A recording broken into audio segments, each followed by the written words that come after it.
Welcome to the Double Barrel Podcast. My name is Justin. This is my co-host, Chris. And on this podcast, we discuss everything guns and alcohol. But always remember, guns and alcohol do not mix, and we do not support that.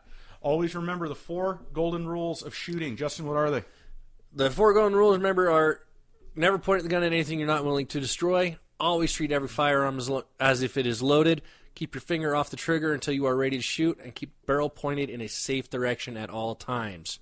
Alrighty, now that we've got that out of the way, Justin, we have got a treat for everybody here today. And it looks like this one's had a couple modifications done to it, but nonetheless, what are we looking at here? We're looking at a Ruger M77 Mark II. All right. This one was actually the last one made in 1999. We know that from the serial number on this one. And you're right, it has had some modifications. This is not the original stock on it, but the original stock was the boat paddle stock, okay. Which, if you saw, you used that one. It was a polymer stock that basically had a knife blade on the end. Skeletonized, yep. It was super thin, and so when you shot this thing, it just dug into your shoulder. So we've kind of modified it a little bit to what stock more did we of our put on liking this one? I don't remember. This is a Boyd's @1 thumb hole. Okay, that's right. Okay, we did do that. Yeah. Huge shout out to Boyd's. They have amazing stocks. They do a wonderful job. I love this stock now that it's on there. And just so everybody knows, they don't pay us to do this. We're just we have no sponsors. We buy them. Yet. Yes. But no sponsor on this one. Again, great product. Love it. So big shout out to Boyd's for that. At the end of the day, though, it's your decision. Whatever you want to do and whatever you feel like fits you best, that's all that counts. At the end of the day, shooting is all about what is most comfortable to you and what you're doing with the weapon. I'll agree a little bit on that. I will say there are some things techniques and things that it's not just about how comfortable it is. There are some things that you can do wrong, even though there's a more comfortable way to do it. We'll talk about that later. We'll get into that later.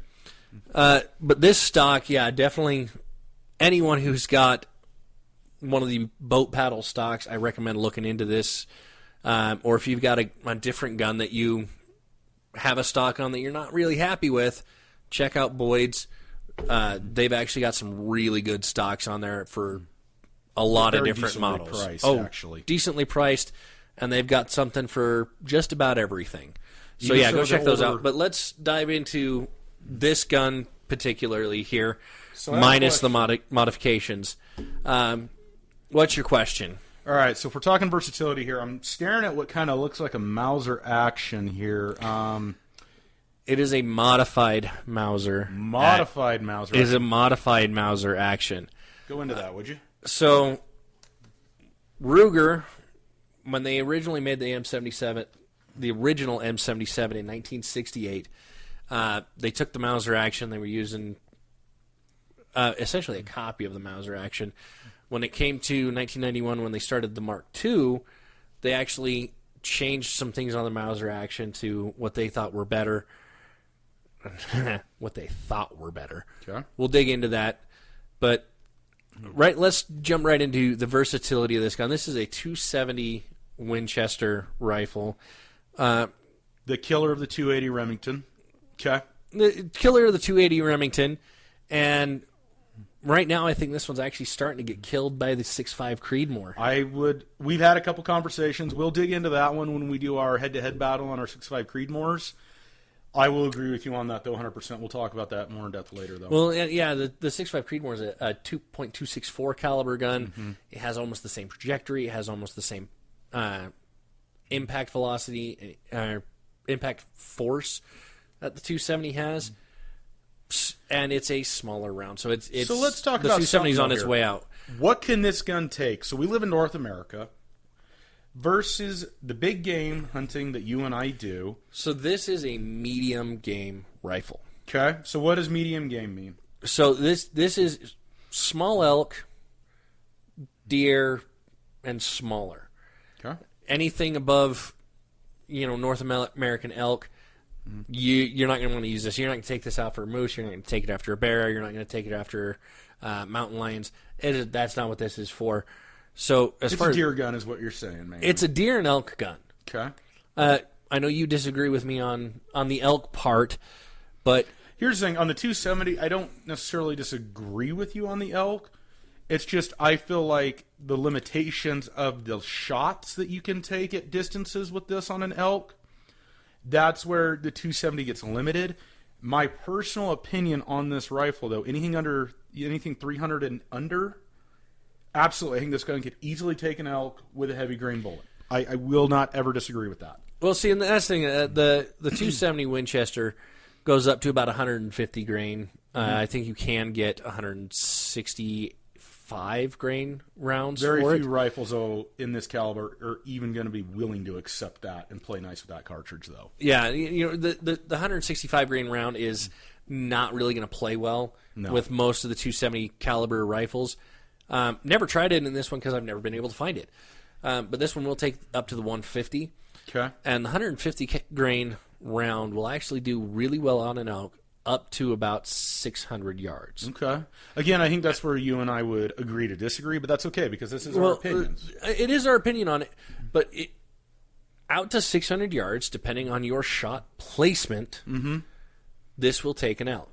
It generates enough. It generates enough energy that at 600 yards, it will drop an elk. Okay. If your shot is placed right. Okay. And this is where you and I disagree a lot on our shot and on our rifles is I'm all about, well, the energy and the shockwave is less important than shot placement, and you're more of the shockwave and energy is more important than shot placement. We'll disagree on that because you and I right now are training on 8-inch gongs for hunting season this year, and kill zone on a deer or elk is 10-inch.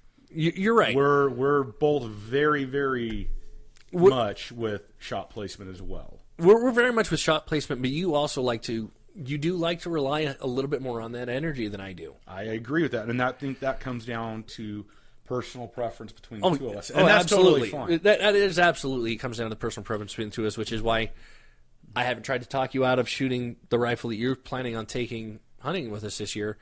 But I'm going to be taking our next episode. I might take this one. That one. You know, I'm debating between taking this one or taking my 6.5 Creedmoor. Mm-hmm. So anyway, let's talk about something. We were out shooting this today. You had some hand loads that we put down. I think we put about 20 rounds down. What were the grain on those, and what was that bullet? So that was 150 grain Hornady ELDX round. Shot beautifully. I mean, we rang steel with it just fine. Had to make a couple modifications on the scope after we went coyote hunting last time.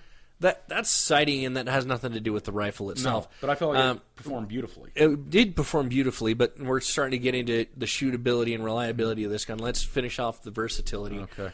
As far as versatility goes, as much as I hate to say it, it only gets about a 3.5 for me. Okay. Just because there are guns out there, especially in rifles, that can do a lot more than this one can.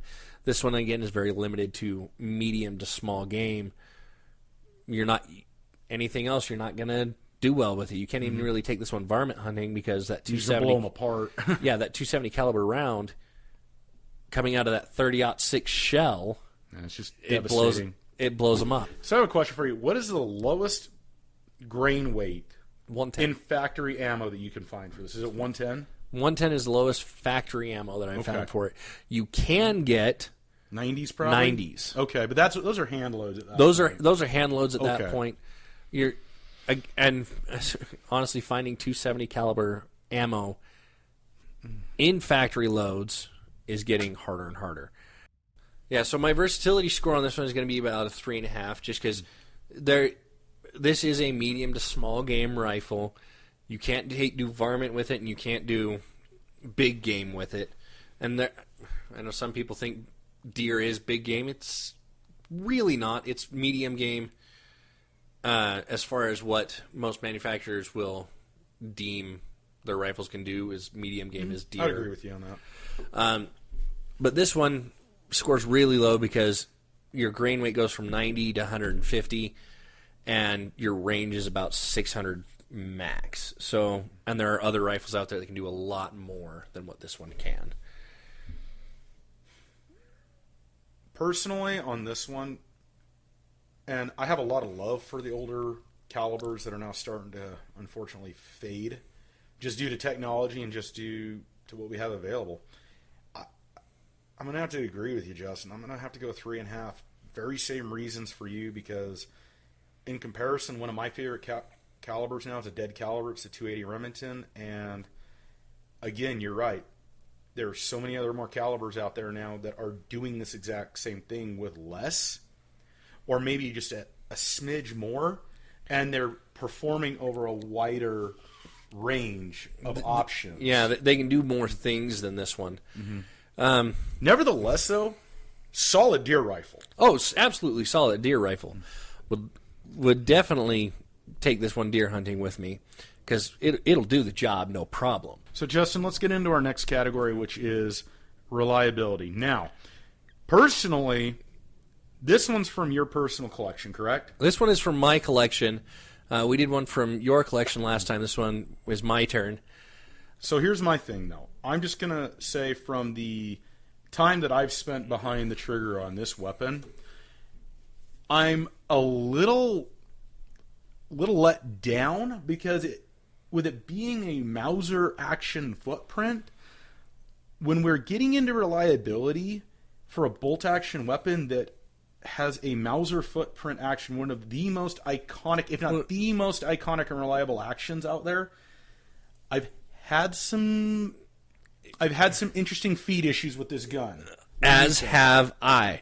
And honestly, the Mauser style action on here, I feel like Ruger tried to basically reinvent the wheel with it. And I've had some feed issues where, as I'm trying to slide the bolt forward, it catches. It doesn't go smoothly like that. And I try to actually, put the bolt down, it catches, and I kind of got to slam it down. So, as far as reliability, I've never had it jam. I've never had it not eject the round. I've never had a problem with the magazine or with it firing. My only reliability issue is this action right here. You get it back, but then if you push forward on it at even a slight angle, you can see right there it's pinching. It's pinching and locked up on me. So here's my take on that. Go ahead. I'm sorry. See how wobbly that is? Yeah, it's got a lot of play in there. It's got a lot of play in there, and Ruger, I feel like, could have done a lot better job with this than they did. And so for me, it kind of, if you're trying to take multiple shots on the deer, you take the first one and it bounds off. You want to get that second one done real quick. You go to slam in the next one, well, now that deer's gone. Well, I'm going to agree with you. I actually had a jam today. I had a misfeed. So when I pulled back to eject, now I'm going to give the gun props on the ejection, because the claw right here, that Mauser style claw, that thing, it's a grip it and rip it. That thing just will eject that shell clear out there. So, I think you had a couple that flew about 15 or 20 feet today. I think I pegged you with one of them, and you're clear over back here on me. Anyway, though, back to what I was saying. The best word I can describe when using this bolt, it's goopy. That's the word I've got to use, is it's goopy. Now, that's goopy. That's goopy. Yes, that's goopy, yeah. But here's where my misfeed came in, is it can hold 4 rounds, and it's a hinged 4-plate design. I had the first one cycled, took the shot, ejected the round. It nosedived on the second round, and I had to actually press and pop the round up to get it to cycle feed. So I agree with you that Ruger could have milled it a little bit or worked the bolt a little better, because it's not a bad design, but the way it is right now, follow-up shots become extremely difficult, and if we're talking reliability, it struggles. Now, I've never had a failure to fire. Yeah, neither have I. I've never had a failure to fire. I have had that kind of catch a little bit as you try and reload the next round. I found you just kind of have to slam it back again, and then... I think you're right, because when I don't want to say I was manhandling it, but I got kind of aggressive with the bolt today. You did get aggressive with it. And it seemed to kind of respond to me a little bit more, because I was just kind of like, okay, your Mauser-style action... You're based off a World War II gun that is probably the most iconic bolt-action rifle in the history of the world. Within the top 5. Within the top 5. So let me try something a little different here. Let's see if I get a little bit more aggressive with you, if you're going to perform a little better. And I kind of felt like it actually responded to me a little bit more, being more aggressive with it and throwing it and slamming than it was when, kind of like on like my Remington 700 or the X-Bolt. It's just kind of like, okay, pop, slide, back, forward, down. You're right. But, as far as reliability, let's give it our scores now. This thing is gonna get a 4 from me. A 4. Okay, that's higher than I expected. I'm not going to lie. It's higher than you expected because, yes, we have had a couple of feed issues, and I hate the way this Mauser action functions. Modified Mauser action, let's make sure we clarify that. The modified Mauser action, I hate the way it functions. However, it does function. It does. It hasn't failed. And I've had this gun for over 10 years now. Mm-hmm. I've taken it out in the snow. I've taken it out in the dirt. I wouldn't be surprised if it's had water down the barrel at some point. Like all hunting rifles? Well, like all hunting rifles, but this one's been in the field several times with us and with me. I've got a lot of rounds down this one, and the bolt's never failed. I've had to fight it, but it's never failed, so it's reliable. It works every time. But it's a struggle. So that's where I'm going to be a little more generous than I probably feel like I should with it. It's getting a 3 from me, and here's why. The bolt, when you're using this for what it was designed and built for, which is a hunting rifle, it needs to cycle, and it can't be when I've got buck fever going on and I shoot. I've got to take a follow-up shot. The last thing you want to think about is my next round going to chamber, or am I going to have to fight my next round? Like you said, that's why it's getting the 3 for me. But at the end of the day, it's a solid gun. It's built well. We get good groupings out of it. It's a decently reliable gun. You're right. It is, and that's why it loses points for me as well, is because you have to fight this action. And that brings us, you kind of brought us into shootability a little bit there with talking about the groupings on this gun. That is one thing that I can't fault this one as far as its groupings. We're at MOA. We're at an inch. We're at an inch, but I've actually taken this gun out to 1,500 yards and hit the target. Granted, it took me 4 or 5 shots to hit the target. For a gun that's really only good to about 600 yards, taking 1,000 yards past that and still hit a nice, small, pie plate-sized target. That's an accurate gun. I won't doubt you there. Here's a question, though. You're teaching somebody to shoot, like we talked about in our previous episode. Is this a gun you would train somebody on? Now, when I say that, it's their first, second, third time out. I'm not going past third time out. No, and I agree with, as we're thinking about that. Would you take a new rookie shooter and show them how to shoot a rifle with this one? I wouldn't. Just because this gun, with the way that action is, it's going to frustrate people, especially a new shooter. The 270 caliber round, like I said before, is a 270 bullet on a 30-06 shell casing. The gun kick has quite a bit of kick to it for what it is, and it's not really great to teach someone on. Okay. Now, my next question though for you, and I'm going to answer these as well. If you were to take this gun hunting and you had somebody who had never been hunting before but was a, let's say, amateur, intermediate, maybe like a 4 out of 10 level, is this a rifle that you would feel comfortable with someone taking out into the field? Mule deer hunting. Let me clarify that. Mule deer hunting. Yeah, this is for mule deer, for someone who's, kind of mid-range shooter, okay. Which, yeah, anybody from our audience would be able to take this out, shoot with it, and actually get a deer with this one. So yeah, that it would be very shootable for an average shooter. How much do you think this thing weighs now with the new stock on it? With the new stock on it, I think this one actually comes in at 11 pounds. All right, which is interesting to me because it doesn't feel like 11 pounds with a thumb hole. I actually feel like it's very wieldable and very, very doable at 100 yards if you had to take a standing shot. Oh, yeah, and that's one thing that the gun itself, with the modified stock that we put on there from Boyd's, that thumb hole stock gives you a hell of a lot of stability. It's far more balanced than it used to be. And then as far more balanced than most of our rifles, which I have all the weight right here, that thumb hole stock kind of really improves that, I think. I think that weight's like right here now. Like where it needs to be. More where it needs to be. And so another shout out to Boyd's amazing job on the stock. What's your score?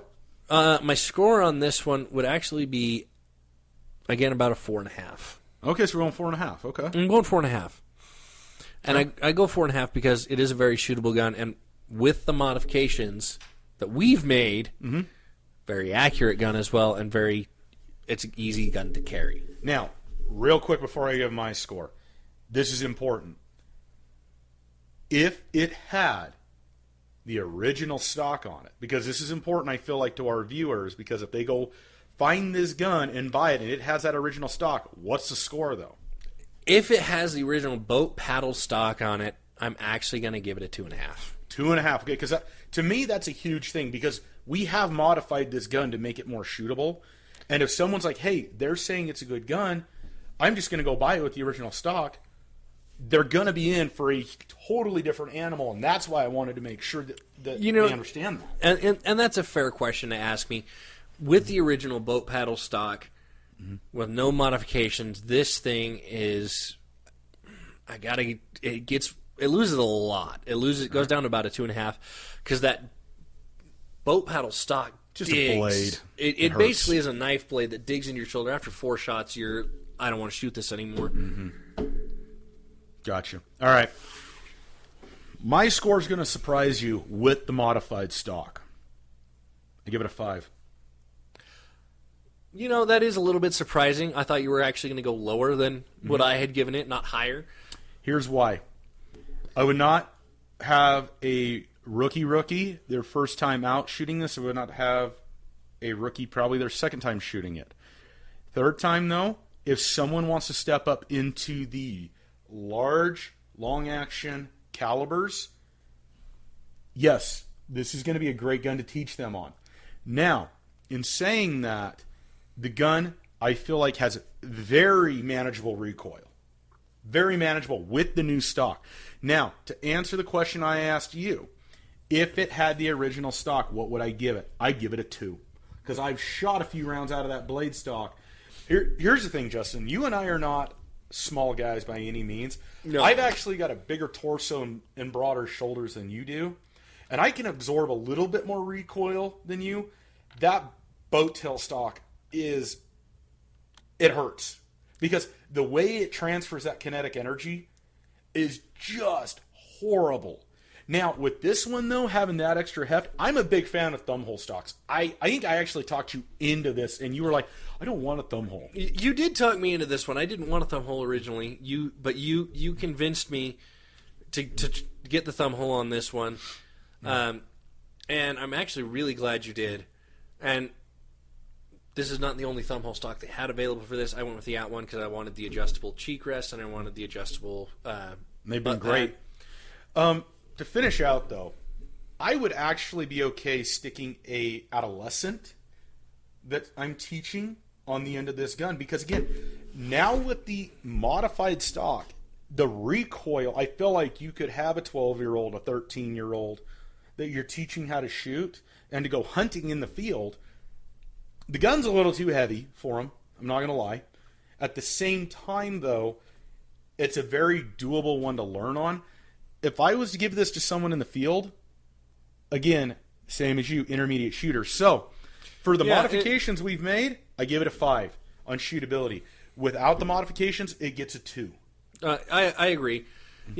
I agree an adolescent could shoot it from a bench with the modifications. I would not, just because like we've said, it is a heavy gun. And if they're not standing just right, we haven't been kind of learned the proper stances yet, it'll still put them on their butt, because it is, again, you've got a 30-06 case. Right.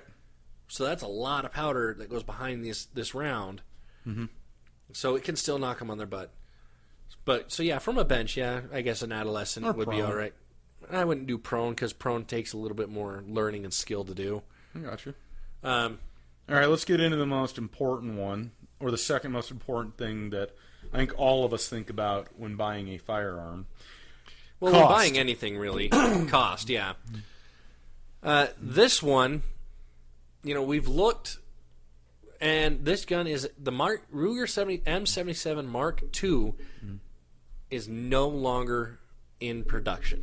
I think you said that they now call it the 77 series. So they have the 77 series, which comes in, the 7722, 7744, a couple other calibers. So you can get a 77 series rifle, but the Mark II, the last year that I can find serial numbers for it is 2013.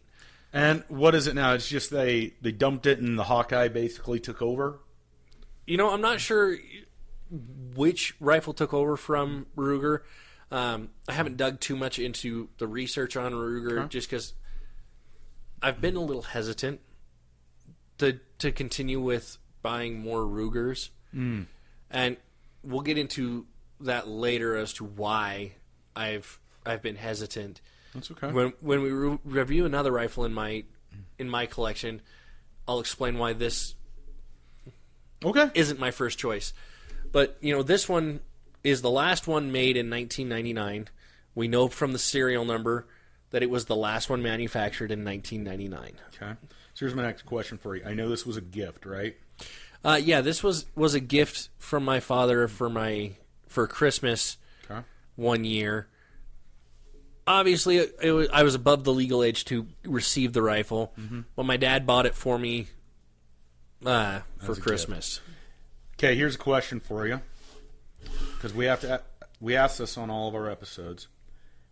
This gun's no longer in production, but they're everywhere on Gunbroker right now, and I've done some research. I know what they're going for, but before I tell you and I tell our viewers what they're going for, if you were to rebuy this gun right now with the original stock, what would you pay for it? With the original stock, I would probably be willing to pay about $750. $750. $750 for this one, because with that original stock, it's a much lighter gun.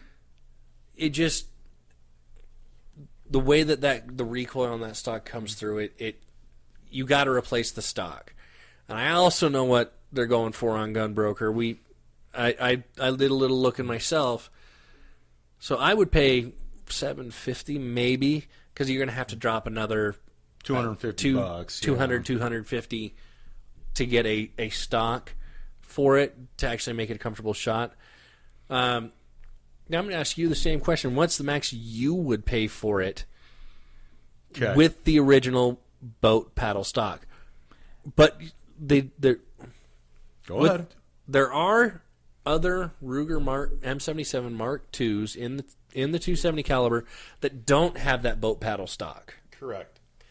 And we'll talk about that one in just a minute, but here's my take on this. If it was the boat paddle, what'd you pay? Here's where it becomes an issue for me. When I'm buying a rifle like this one, this is going to be a utility rifle. It is going to be used in the field. It's going to be used for hunting. I'm not using it for long range. I'm not using it for target shooting. All right? $650 is the maximum I would pay for it with that original boat tail, because I'm going to have to drop some money and some time and energy into making it field worthy. And unfortunately, that is unacceptable to me. A gun that is priced extremely high. Right there, that is low mid-tier craftsmanship, in my opinion. I will agree with that.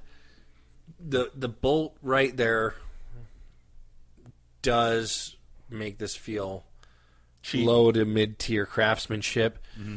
Which is sad because the gun actually has some very beautiful steel. The gun looks gorgeous. Like, they did good craftsmanship. The bolt, unfortunately, ruins it.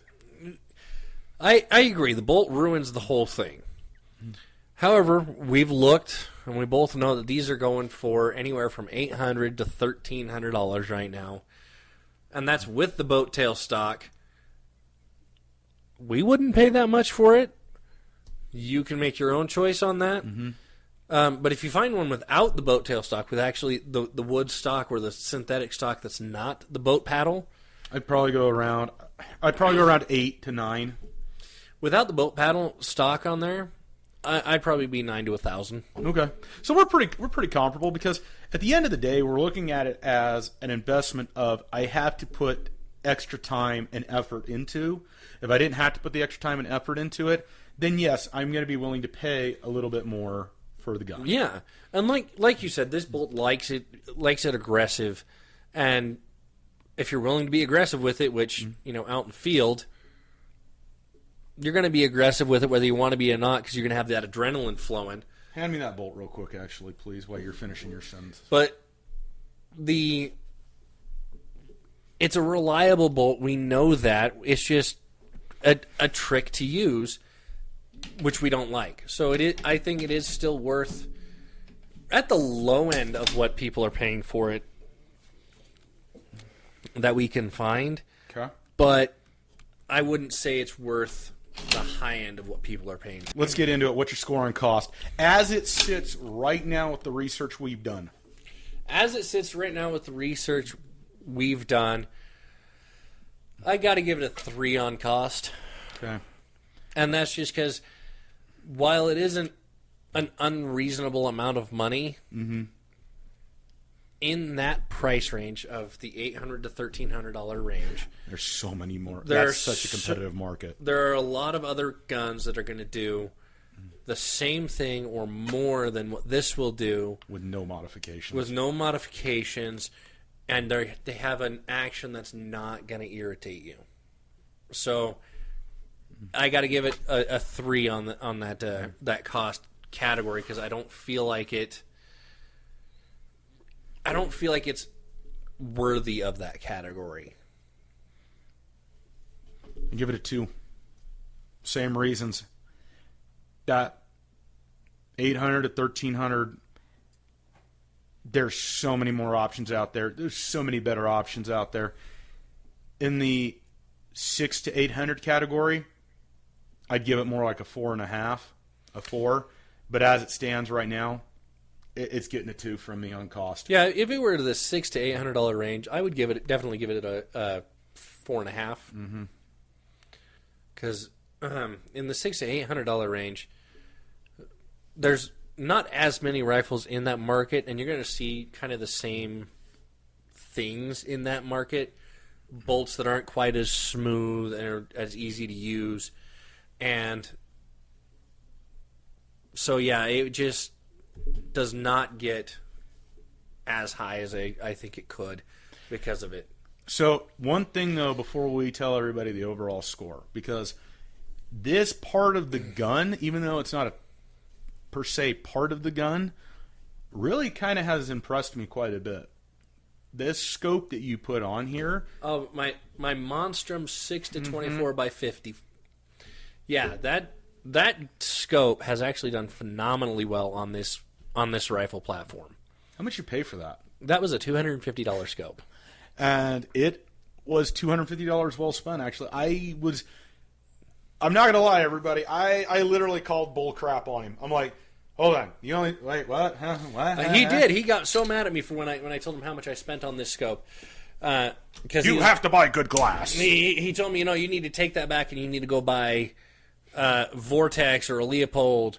You can't buy a Monstrum at $250. You have to go spend $400 or $500 on a Vortex or a Leopold or so on and so forth.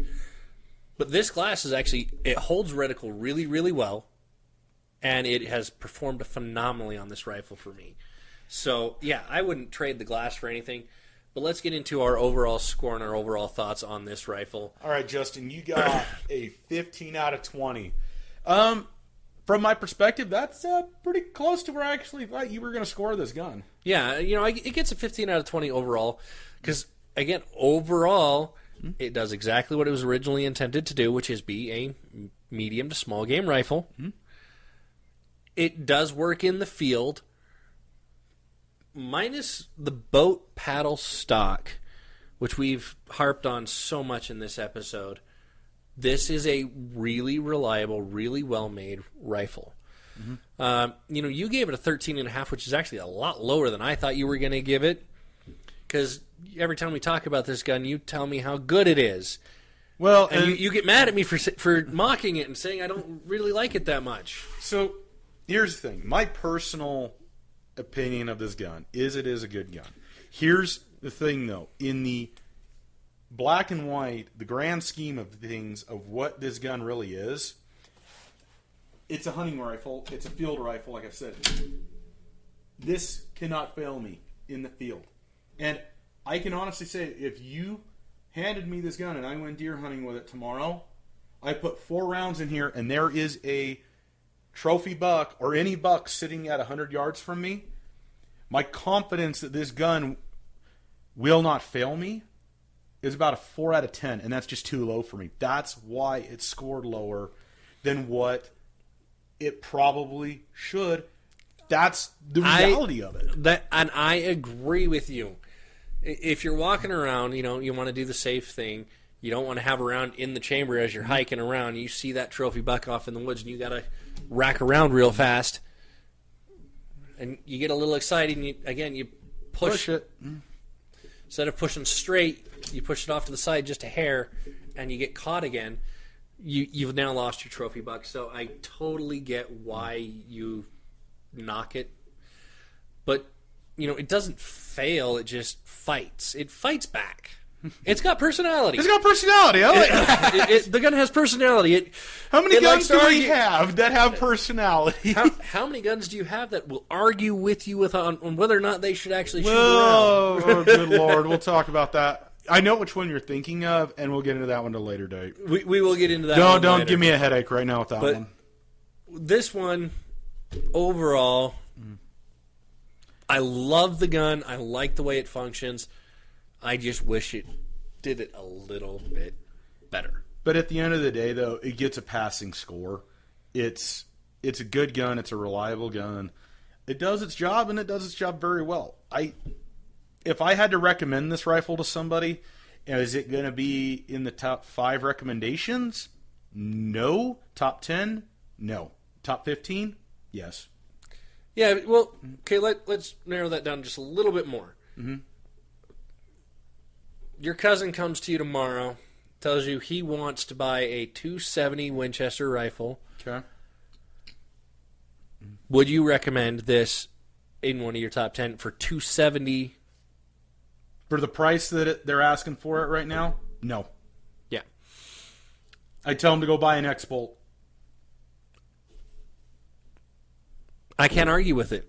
At that price range, what they're asking for this gun? Absolutely. My honest opinion. I agree. I agree wholeheartedly. I would recommend your Savage 110 at $750 in a 270. I would put over this. What's funny is when I got this gift from my dad, the Savage 110 in the 270 was only $350. It's amazing what has happened. It is amazing what has happened. But yeah, I take the Savage 110 over this. But just about any day. It's a great gun, and it's a great one to have in the collection and in the arsenal. Great gun to have in the collection, great gun to have in the arsenal. It does what I want it to do when I want it to do it. I got you. So, well, I think that wraps us up for us here, folks. So stick around. We're going to go put this guy away. We're going to reset up and make sure the scene is safe for the... Ooh, we're getting into some alcohol. Oh, and by the way, there's a surprise twist coming up. Stay tuned. I don't know if it's a twist. Just slightly different than... what we would normally do. I think it's just more of a surprise to each other than a twist. I'm scared. Stick around. We'll see you later. He should be.